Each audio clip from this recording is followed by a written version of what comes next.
That, my friends, was a common Bengals W. What's up, you guys? Sean Ross Sapp of Common Bengals W. It's been a while. It's been kind of quiet the last month or so, or however the hell long it's been since I've done this. But man, we got some good news last night. It's July 15th right now. I'm very excited to be here, man. We are about a month away from, or less than a month away from preseason games.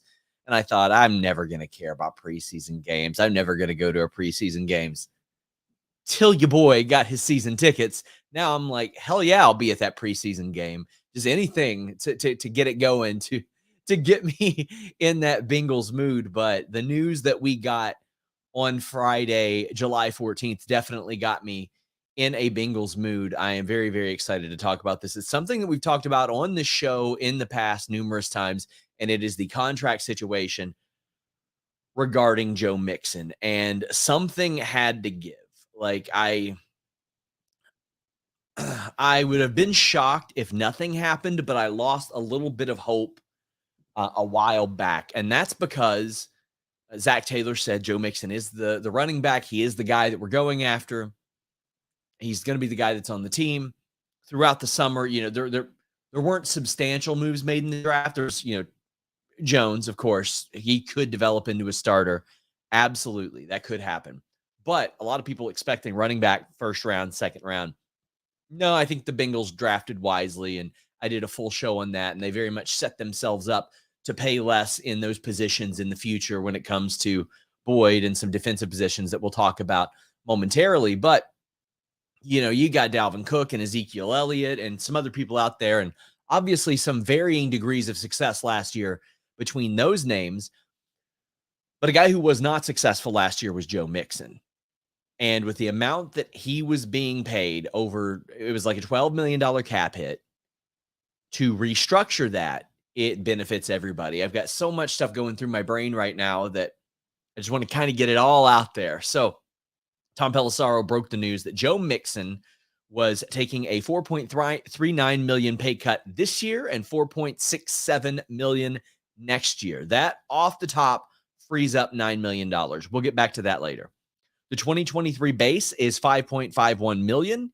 He can make an extra $2 million in incentives. Apologies for stammering there. Those incentives unlikely to get really touched. He'll probably be the third, fourth option offensively. It really depends on how Irv Smith factors into this and how well Joe Burrow takes to his new tight end. This, at 26 years old, opens up the possibility of Mixon hanging around next year without everybody looking at this contract and going, ugh, because that's how we were looking at it a few months ago. Now, the Bengals don't really necessarily have immediate needs that need to be addressed that cutting Joe Mixon's deal this year would cause. But an extra $9 million goes a long way in the form of a signing bonus for your Burrow, for your Chase, for your Higgins, for Logan Wilson, any number of those people. Now, we're going to look at how this benefits the Bengals and how this benefits Joe Mixon momentarily. Now, Joseph says this will benefit the Bengals front office for sure. Absolutely. Laying the smackdown, wrestling and sports says needed to do this because Burrow's about to get paid big. Exactly. And we will be getting into that. But I'm going to tell you how this benefits Joe Mixon. The running back market is barren right now. It is not good. It is not looking great. And I hate that for running backs. I really, really do. And there is a case to be made that Joe Mixon has hit his wall already.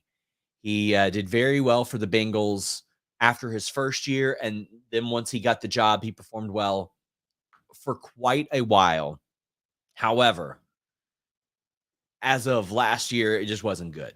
And if you take one game out of the equation, he was not good at all. I don't want to say at all, but his numbers were not good at all. I was there at the big 5-touchdown game. It was incredible to be at. But if you take away that one game, he rushed for 661 yards and 3.5 yards per carry. Now, he is an underrated catching back for sure. But when you look at how poorly he played. It was starting to harken back to the 2 Yardis Green Ellis era that I would call it, where he would get the ball running up the middle and just fall down for two. That ain't what we need for the Cincinnati Bengals. You need a running threat that sets up the passing threat. And to be fair to Joe Mixon, I don't know if Jonah Williams is the best guy to necessarily be behind there. Orlando is probably better on the run block than the pass block. So that definitely helps an awful lot. So that right there, I think would help out. Now, who knows if Joe Mixon would have had a really good couple of games, those two that he missed, and maybe pushed his average up from 3.9 to 4.0, 4.1, whatever. And that visually makes a lot of differences. But and then there are some running backs that'll get a lot of 1 yard touchdowns, and that kind of pushes their average down. That wasn't the case for Joe Mixon. Joe Mixon had that one outstanding game that I was at that he had over 100 yards and the 5 TDs, and that pushed his stats up, because otherwise, if you would see how bad they looked without him or without that, oh boy, 3 rushing TDs, 1 receiving TDs regular season without that game. Something's got to happen there. And then on top of that, the off the field stuff, which the details of, conflicted, all that. But on the field, you can say that Joe Mixon is sort of a leader, a team cheerleader, so to speak. I'm not saying that he's a cheerleader. I'm saying that he's always been there for his team. You always hear about that. The locker room Joe Mixon is very good. The off the field Joe Mixon, that was a risk that came when Mixon was drafted and had a lot of the controversy surrounding him, and that's why he fell. I hope that that's not the situation the Bengals are back in. Ideally, I would have loved a better, more consistent running back, but there is an element of familiarity here with Joe Mixon. He knows the offense. He knows it as well as anybody on this entire team. There's a sense of loyalty there as well. The Bengals have never restructured a deal, so the fact that they did this says a lot. Joe Mixon's agent straight up said he wants to be a Bengal. He wants to be here for good, and we're going to do what we can to make it happen. The reality is, if he didn't, well, then Travion Williams is probably RB1 at the moment, and Charlie Jones is probably going to take that over unless they signed Ezekiel Elliott, who did come in to Cincinnati, and they got to look at him. Joe Mixon was aware about a month ago that this was going to happen. And he knew that he was going to have to take less money. I'm surprised they ended up sticking with as much as they did with him. But if he can rebound a little bit, if we can keep him at about the 7 to 10 touchdown, 7 or above rushing touchdowns, get him 2 or 3 receiving touchdowns, get him closer above that 4 yards a carry, boy, that changes the offense a lot. And I do think that this is a situation in which it is possible in. Next year, I wonder how that will look, because Tyler Boyd won't be there. Mixon will likely move up the depth chart as far as offensive options go. And you don't know what's going to happen with some of these rookies that the Bengals drafted, because they drafted very, very high upside on some of those. So I'm really interested to see how this affects Bengals finances and finances around the league, because even though Mixon's numbers don't look anything like Saquon Barkley's, it doesn't bode well for Barkley that he took this deal. It doesn't bode well at all, because that running back market is rough. But what it means for the Bengals. So the Bengals save $9 million in total over Mixon taking this deal, this restructure. The real possibility is they could have saved all of it. They could have cut him and said, "Tough titty says the kitty," and then promoted one of these other guys and probably been all right. Maybe not as with playbook familiarity and knowing who's on your offense, but the cap jumped almost $20 million this year. The NFL ain't slowing down, so it's probably jumping another 10 to 20 next year, now that we are post-COVID and everything is white hot. Tyler Boyd's last year of his deal is this year. If he goes, which is very possible the way they drafted, that's $10.3 million that comes off of this year's books to next year. Jonah Williams, unless he performs so well at right tackle that he goes, God damn it, pal. This was always for me. This is what I should have always done. Right tackle, incredible. I want to stay with the Bengals. And let me tell you, this ain't happening. This ain't gonna happen. That's 12.6 million. Chidobe Awuzie, we don't know how he's going to respond or how he's going to return from his ACL injury. Hopefully very well. But regardless, at 7.9 million, and the Bengals have very much been drafting to not pay that much over the next 3 or 4 years at the corner position, the safety position. It is very, very evident that they don't want to spend a bunch of money on that. That's why, unfortunately, Jesse Bates is gone. That's unfortunately the reason why things have changed in that sense. But look at that, 10.3, 12.6, and 7.9. We're looking at 30 million coming off the books right there. 30 million plus we'll say 15 million cap jump. That's 45 million. Joe Mixon's saving 9 million there. That puts us between 50 and 60 million towards Burrow, Chase, Higgins, Wilson. There's a good chance that those moves in their own pay for Logan Wilson. 50, 60 million over 3-4 years. Yeah, I think there's a real good possibility that covers Wilson, and that helps with a lot of other stuff. And keep in mind, every year the cap's going up probably another 10, 15, 20 million. That ain't slowing down, buddy. That ain't slowing down. Uday Joe says, Uday Sean, love your new setup. That light is awesome. Joe, I did see your tweet. I will do my best to get on Bengals and Brews very, very soon. I would like to this next week, but I got some stuff I'll be doing. Laying the Smackdown says Burrow has the chance to become the highest paid QB in the league. Yeah, I have a feeling maybe he's waiting on Herbert to sort of see what he does, because I don't know how the structure and how the money will look. I mean, ideally, as a Bengals fan, I would love it if he was just like, yeah, I'll take a discount. I want to win. But I saw somebody today, and I don't really want to crap on him. They're like, I'd take a 10-year, $10 million deal if I was a great just to win and make all the rest up in sponsorships. And I'm like, bro, this isn't MLB The Show. Like, you play MLB Road to the Show, there's no incentive for you to make more than $750,000 on that game because, one, it ain't real money. Two, you don't get any points for signing for more. And three, it opens up payroll for your teammates. That way you have a better team surrounding you. That's not this. You can do a lot with $200, $300, $400, $500, $600 million, as Shohei Ohtani is about to find out. You can do a lot with that. This isn't just imaginary money or anything like that. And if you took 10 million over 10 years, the NFLPA is going to hate you because you just reduced leverage for everybody else in the league. Because now they're going to be like, well, Joe Burrow did it. Why don't you? Joe Burrow is getting paid, my friend. Joe Burrow is going to get paid. And there's this very, very weird perception of the Bengals that they don't pay people. And I'm like, okay, have the Bengals absolutely had some terrible seasons, all that good stuff? Yeah, of course. I don't see this as a Cincinnati Reds. I've got people that are like, when I tweet about the Reds, and I was tweeting all April and May, sell the team, I still want them to sell the team. And the difference is the Cincinnati Reds had a playoff team in 2020. They were above 500 in 2021.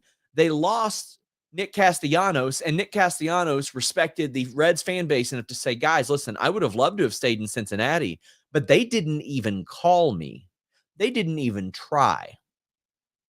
They went and ate Mike Moustakas' deal before the year, and then somebody else used him, got a little bit out of him off of a trade. Listen, give him a couple of weeks. The contract's terrible, but you ain't saving anything on it. Give him a couple weeks to see if he can hit the ball at all. And if he can, flip him. Look at what they did a few years ago with Wade Miley. They got rid of one of their most consistent pitchers And then for the same amount, got Mike Minor on their team. I had somebody saying, "Oh, well, that's okay. They got rid of Amir Garrett." No, well, this is what the Reds did. They waived a good pitcher. They gave him away. They gave away a good starting pitcher. Then they traded away Amir Garrett and got a significantly worse starting pitcher for the same amount of money. So you look at that and you say, well, why didn't the Reds just keep Wade Miley and trade Amir Garrett for literally anybody else? The Cincinnati Reds and ownership were actively trying to be bad. Actively trying to be bad. And there's no benefit of that in baseball because a high draft pick in baseball will not yield results for at least, if you're real lucky, like 2, 3, 4 years. And fortunately, the Reds are yielding results now, but it was very much a stumbling. You think they planned to have 7 guys who had been there less than a year just lighten it up at an excellent level? No, they didn't. So I don't look at the Bengals like the Reds. I look at the Reds with a GM that is constrained and unfortunately has some rough situations, and ownership that is miserable and horrible and dumb and condescending. The Bengals have been stuck in their ways for a very, very long time. Fortunately, they got a couple of wonderful ladies that are helping push things into the next generation, which I love to see. I mean, Mike Brown is finally selling, the naming rights and all that stuff. That helps so much, so much that they have that now to spend, and they can sort of they've got that in what is it, escrow that they can use because they've got that money. But like they were stuck in like the Stone Ages for a long time as far as that came, and with the naming rights of the stadium and the practice bubble and all that stuff, like they needed to do that. They needed to make those changes. But I never thought that the Bengals actively tried to be bad. Andy Dalton was a decent quarterback. They paid him. Carson Palmer was a good quarterback. They paid him. Boomer Esiason was a franchise quarterback. They paid him. The Bengals they paid AJ Green. They paid Chad Johnson. They paid these people, man. Like I look at that and I'm like, I've never seen that as an ownership issue as much as the Reds. Never. So I just don't look at that. By the way, specifically, Elizabeth and Caroline Blackburn have done really, really incredible things for the Bengals. I love I think it was the Sports Business Journal that did an article on them. That's the era of the Bengals that we need to be in. Like, and the Blackburns have been doing really, really good stuff. So I'll give you guys a little bit of insight here. Like football is so much my escape right now. Like if you follow my day job, Fightful, you know how much I work. You know, I'm a little terminally online for stuff like that because unfortunately I have to be. I got to be connected to my phone. And the Bengals and football are my escape now. And I didn't really care about football in the 2000s or when I was growing up or when I was a kid. I liked the Bengals, but I didn't really care much for football. And the last few years, man, I have loved football. I've really loved football. I was like, okay, my wife's a teacher. She's off during the summer. What are some cool things we can do? She tried to schedule a tour of the stadium for me, and they're backed up on that. That ain't happening anytime soon. But I got my season tickets, and every time I get the opportunity to upgrade my season tickets, I will. It's just how I'm going to do. It's my escape, no matter what. And fortunately, a few days after we tried to book a tour, they hit me up and they said, "Hey, when are you scheduling your tour? You get one as a Bengals season ticket holder." Hell yeah, brother. Now, it wasn't like a full locker room tour or anything like that. We saw the media day set up and some of that, but got to go on the field.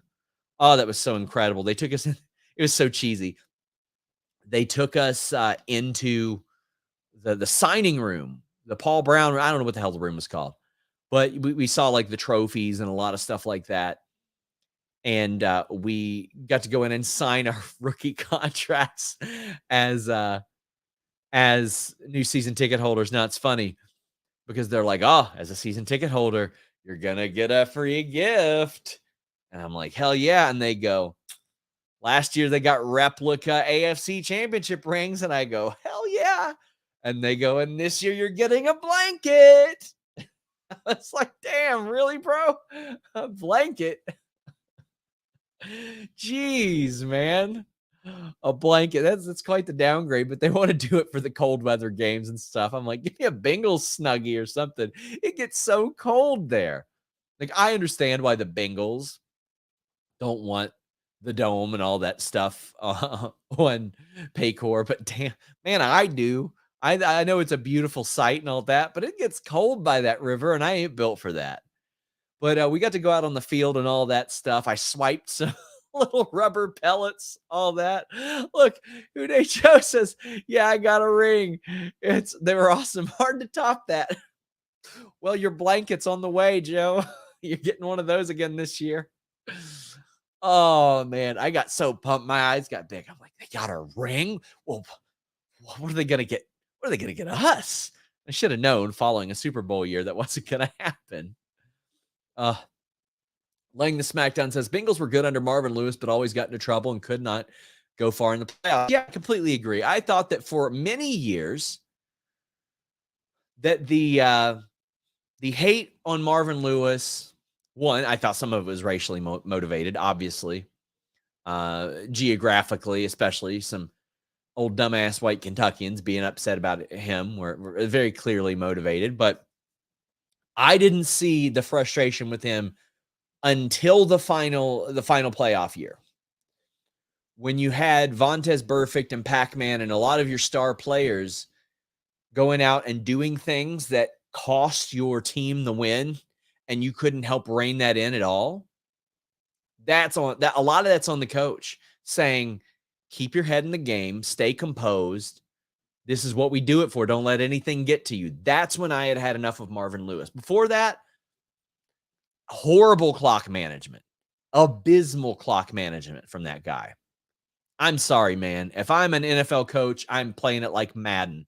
If I've got 30 seconds left in the half and it's first and however long, and I've got Andy Dalton and I've got AJ Green, well, I'm going to give that a shot. I'm going to try to get up the field, especially if you got a timeout or two. I'm going to try to get up there. I'm going to try to get in a field goal range. I'm going to try to put 3 on the board. Always. It's important. I don't think he ever did that enough. But I thought that for the first long period, that a lot of the hatred of him was just unjustified. You do a dance in the end zone. I don't dance in public. Just not my thing. Not my thing. Red should go for it in the NL Central. I think they will. And I know this isn't a Cincinnati Reds show or podcast, but I saw somebody that was like, well, they'll have to trade a lot to get a starting pitcher. And I'm like, buddy, they've got a farm system right now. Their entire AAA team has a 380 OBP. They got some guys they can deal. Not only that, they got a couple of guys you can kind of throw in there, some 30-something-year-olds that if you need them at the end of your bench, if you're very, very desperate, need a bat or something like that, need some depth, they can deal those too. But I mean, like a guy like Henry Ramos, he got DFA'd and nobody picked him up. So if anybody wanted him, they would have picked him up. Speaking of the Reds, making Marcus Stroman the main piece and add whatever for Encarnacion Strand or whatever else. Man, I like Encarnacion Strand. I think they should wait and see how things go with Joey Votto first, because I don't necessarily want them to move off of somebody just and not have a first base replacement. Now, I know that right now, third base, second base, or it was third base and first base he was playing. And he's played a lot more first base this year.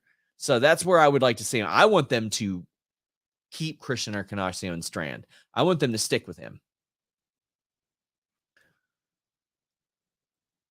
Already read those, but yeah. a lot of a lot of good news coming out of Cincinnati and the Bengals. I'm very, very excited. CES has to be untouchable. Cubs badly need a first baseman. Who do the Cubs have by the way of starting pitching, my friend? What do you guys think of the new setup? I've had these mics since about Christmas. It is not as easy to set this up as I would like it to be. I'm gonna work it though. I'm gonna try to get some AEW people in here when they're Lexington for Collision because I got this seat right over here, but I got a little bit of a different setup. So behind this is a Fightful sign that I don't really like, but this is courtesy of the wonderful Mrs. Denise Salcedo, who gave me a wonderful gift for Christmas, and I spent it on that light. And then at my Bengals rookie introduction, I got this decorative helmet, the white one. Man, first off, this is they call it the Nacho Bowl helmet. I don't like that it's got the stickers on here, but yeah, wanted to decorate it up a little bit. Wanted to have a space for wrestling and for the common Bengals W stuff, which is very much a hobby. A funny story about this. I had somebody who I didn't know was important as they are. And everybody's important to me. But within this world, the Bengals world, I didn't know had quite the pull. And she said, "Hey, do you want me to get you in the press room? It ain't that easy, but I think with your following, I could do it." And I said, "Thank you. That is very, very kind of you, and I appreciate even being considered. But hell no, absolutely not." And she goes, "What is it? Like, is it because you don't think you've earned it?" And I was like, "No, no, I don't really even care about that because I welcome people into the wrestling media room that are brand new all the time and don't even cover wrestling. I don't care about that. And anybody that gets upset about that, get over it. I don't want to be in there because the no cheering in the press box thing is a very real thing in real sports, a lot more than pro wrestling. And I can't do that with the Cincinnati Bengals. Like, this is my escape. I don't want it to feel like work. I don't want it to feel like it's something that I have to do. If the Bengals have a great win and I can't make a show, I don't want to I don't think I'm letting anybody down. There's 5 people watching this right now. I'm talking to my wall over here at this point, as well as Brandon and Joseph and you know. Says no cheering in the press box. That is insane. I mean, you got to keep it professional there and I get it. I completely get it. But that oh buddy, that just ain't me. That isn't something that I want for myself. But I'll tell you something I do want for myself. I'm about to hit the bricks. I'm about to head to Cincinnati right now. I'm going to River Bend to the Fall Out Boy concert. My wife's a big fan of Fall Out Boy, and we had some stuff come up this weekend. Couldn't do our original plans. And I said, you know what? Let's go to Fall Out Boy. Let's go to Fall Out Boy. Let's do that damn thing. Let's see how it works. Guys, I just want to thank you all. I know it's been quite a while. I can't even remember how damn long it's been. Let me pull it up on the old YouTuber here. It's been quite a while since I've done this. I'm sitting at a good 233 subscribers, but oh man, 2 months since I did a show since the draft. It's been quite a while. April 30th. I didn't do one in all of May, all of June. There wasn't a lot going on. They didn't seal the deal with Joe Burrow, which I expect to happen very soon. I hope so, at least. They didn't seal the deal with T. Higgins, as rumored. Like, there were rumors, and it was shot down, but they didn't make that happen. But man, we're heading right towards it. Less than 1 month until the Bengals, I think Packers preseason. Let me see. There's one of them. I think I'll be in the air headed to the UK while the preseason game is on. But yeah, I think we got the Packers on like the 11th or something like that. But yeah, I'm very excited. I need it. Got to have my football back. Shout out to the Reds for at least giving me some hope. But Joseph says, I would have thought your last show was your thoughts on the DeMar Hamlin situation. Doesn't feel like 2 months. And that was a sucky night. I'm very glad I didn't go to that game. Man, you want to talk about an unfortunate like series of events, like a 2 or 3 month stretch. As somebody who loves Bengals football and covers pro wrestling, I was present for Hangman Page's knockout. For those of you who don't watch wrestling, Hangman Page faced John Moxley, AEW World Championship match at the former US Bank Arena, the Heritage Bank Arena, I think it is now. Got knocked out cold on live TV. It was very scary. They had to carry him out. Then there was the Tua situation. Very, very scary. I was there for that with my dude, Drew. Shout out, Drew. And that was scary. And then I was this close to going to the Bengals Bills game. I was so close to going to it, even called off work so I could watch it. And unfortunately, the Damar Hamlin thing happened. That is a horrifying stretch of stuff to happen in a very, very short period of time along that river. So hopefully better luck, better health to everybody in 2023. I want to thank you guys very much. This has been a somewhat uncommon Bengals W.